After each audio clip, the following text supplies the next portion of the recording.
Live from Boston, Massachusetts, it's theCUBE, covering IBM Chief Data Officer Summit. Brought to you by IBM. Welcome back to theCUBE's live coverage of the IBM CDO Strategy Summit here in Boston, Massachusetts. I'm your host, Rebecca Knight, along with my co-host, Dave Vellante. We're joined by Jennifer Gibbs, the VP Enterprise Data Management of TD Bank, and Seth Dobrin, who is VP and Chief Data Officer of IBM Analytics. Thanks so much for joining us, Seth and Jennifer. Thanks for having us. So Jennifer, I want to start with you. Can you tell our viewers a little bit about TD Bank, America's most convenient bank, based in, and of course, Toronto. Go figure. So tell us a little bit about your business. So TD is a very old bank headquartered in Toronto. We do have a lot of business as well in the US. Through acquisition, we've built quite a big business on the eastern seaboard of the United States.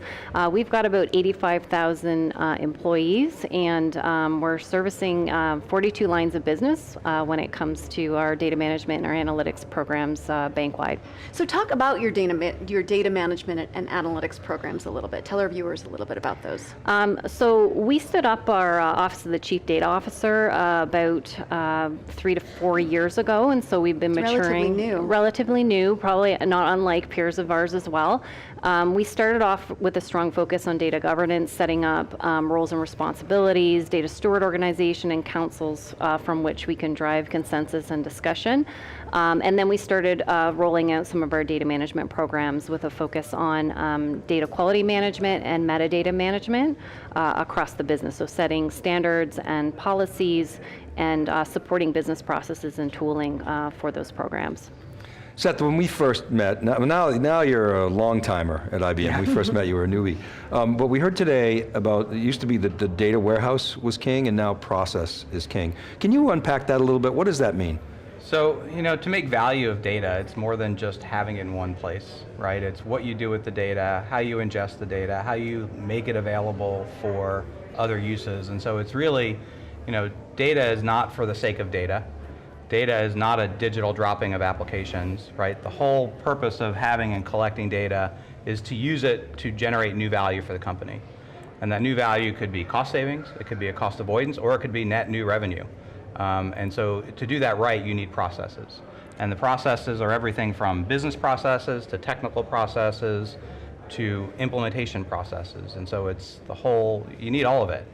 And so Jennifer, I don't know if you've seen a kind of a similar evolution from data warehouse to data everywhere. I'm sure you have. Yeah. But the data quality problem was hard enough when you had this sort of central master data management approach.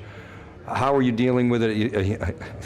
Is there less of a single version of the truth now than there ever was? And how do you deal with the data quality challenge?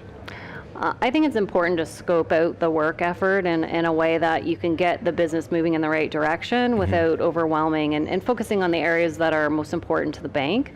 So we've identified and scoped out what we call critical data. So each line of business has to identify what's critical to them. Does relate very strongly to what Seth said around what are your core business processes and what data are you leveraging to provide value to the bank. So data quality for us is about a consistent approach to ensure the most critical elements of data that you use for your business processes are where they need to be from a quality perspective. And you can go down a huge rabbit hole with data quality too, right? Yeah. Data quality is about what's good enough and defining, right. It's not, I liked I think what you said, it's not about data quality, it's about, you got to understand what good enough is, and it's really about, what is the state of the data, and it's really about understanding the data, right, than it is perfection. There are some cases, especially in banking, where you need perfection, but there's tons of cases where you don't. And you shouldn't spend a lot of resources on something that's not value added. And I think it's important to do even things like data quality around a specific use case so that you do it right. And then what you were saying too is that it's good enough, but then that standard is changing too all the time. Yeah, and it changes over time, and it's if you drive it by use case and not just, we have to get to this boil the ocean kind of approach where all data needs to be perfect. And all data will never be perfect. And back to your question about processes, usually a data quality issue is not a data issue, it's a process issue. You get bad data quality because a process is broken, or it's not working for a business, or it's changed and no one's documented, and so there's a workaround. right? And so that's really where your data quality issues come from. And I think that's important to remember. Yeah, and I think also coming out of some of the data quality efforts that we're making, to your point, is it centralized or is it cross-business? It's really driving important conversations around who's the producer of this data, who's the consumer of this data, what does data quality mean to you? So it's really generating a lot of conversation across lines of business so that we can start talking about data in more of a shared way versus more of a business by business point of view. So those conversations are important byproducts, I would say, of the individual data quality efforts that we're doing across the bank. And of course you're in a regulated business, so you can have the big hammer of, hey, we've got regulations, so somebody spins up a Hadoop cluster in some line of business, you can reel them in, presumably more easily, maybe not always. But Seth, you operate in an unregulated business, you consult with clients that are in unregulated businesses. Is that a bigger challenge for you to reel in? So I think that's changing. You know, there's new regulations coming down in Europe that basically have global impact, right? This whole GDPR thing. It's not just if you're based in Europe, it's if you have a subject in Europe, and that's an employee, a contractor, a customer. And so everyone is subject to regulations now, whether they like it or not. And in fact, there was some level of regulation even in the US, which is kind of the wild, wild west when it comes to regulations. But I think even doing it because of regulation is not the right answer. I mean, it's a great stick to hold up. It's great to be able to go to your board and say, hey, if we don't do this, we need to spend this money because it's going to cost us, you know, in the case of GDPR, 4% of our revenue per instance. Yikes, right? But really it's about what's the value and how do you use that information to drive value. A lot of these regulations are about lineage, right? Understanding where your data came from, how it's being processed, who's doing what with it. A lot of it is around quality, right? And so these are all good things, even if you're not in a regulated industry, and they help you build a better connection with your customer, right? I think lots of people are scared of GDPR. I think it's a really good thing because it forces companies to build a personal relationship with each of their clients because you need to get consent to do things with their data very explicitly. No more of these 30 pages, 2-point font, click a box. It's, I am going to use your data for X. Are you okay with that? Yes or no?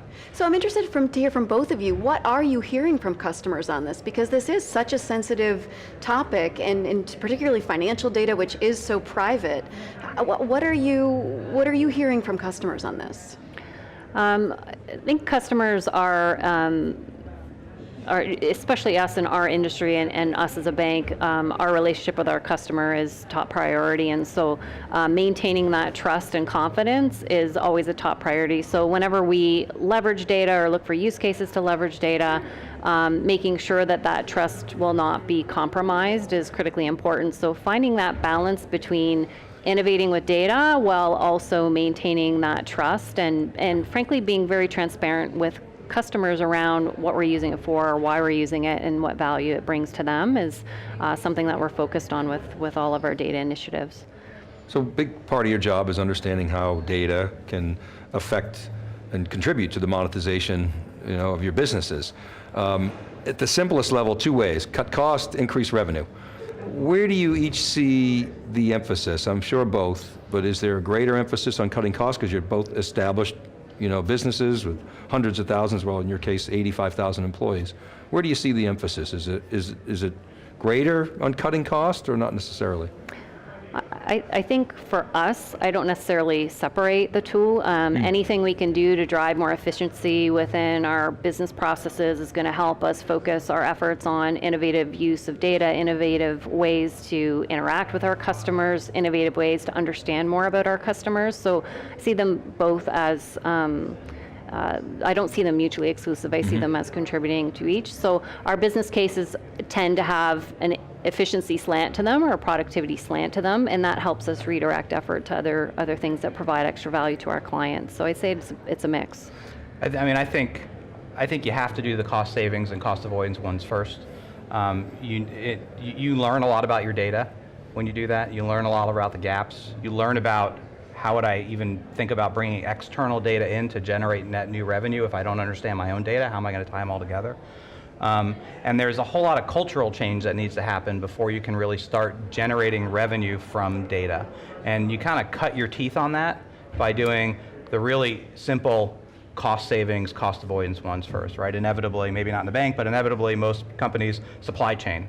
Let's go find money we can take out of your supply chain. And most companies, if you take out 1% of the supply chain budget, you're talking a lot of money for the company, right? And so you can generate a lot of money to free up to spend on some of these other things. So it's a proof of concept to bring everyone along. Well, it's a proof of concept, and it's also it's more of a cultural change, right? It's not even, you don't even frame it up as a proof of concept for data or analytics. You just frame it up, we're going to save the company, 1% of our supply chain, right? We're going to save the company $1 billion. And then there's a gain share there. And then there's a gain share, and then other people are like, well, how do I do that? And how do I do that? And how do I do that? And it kind of picks up. But I don't think you can jump just to making new revenue. You got to kind of get there iteratively. And it becomes a virtuous circle. It becomes a virtuous circle, and you kind of change the culture as you do it. But you got to start with, I don't think they're mutually exclusive, but I think you got to start with the cost avoidance and cost savings. Great. Well, Seth, Jennifer, thanks so much for coming on theCUBE. We've had a great conversation. Thanks for having us. Yeah. Thanks, you guys. Thanks. We will have more from the IBM CDO Summit in Boston, Massachusetts, just after this.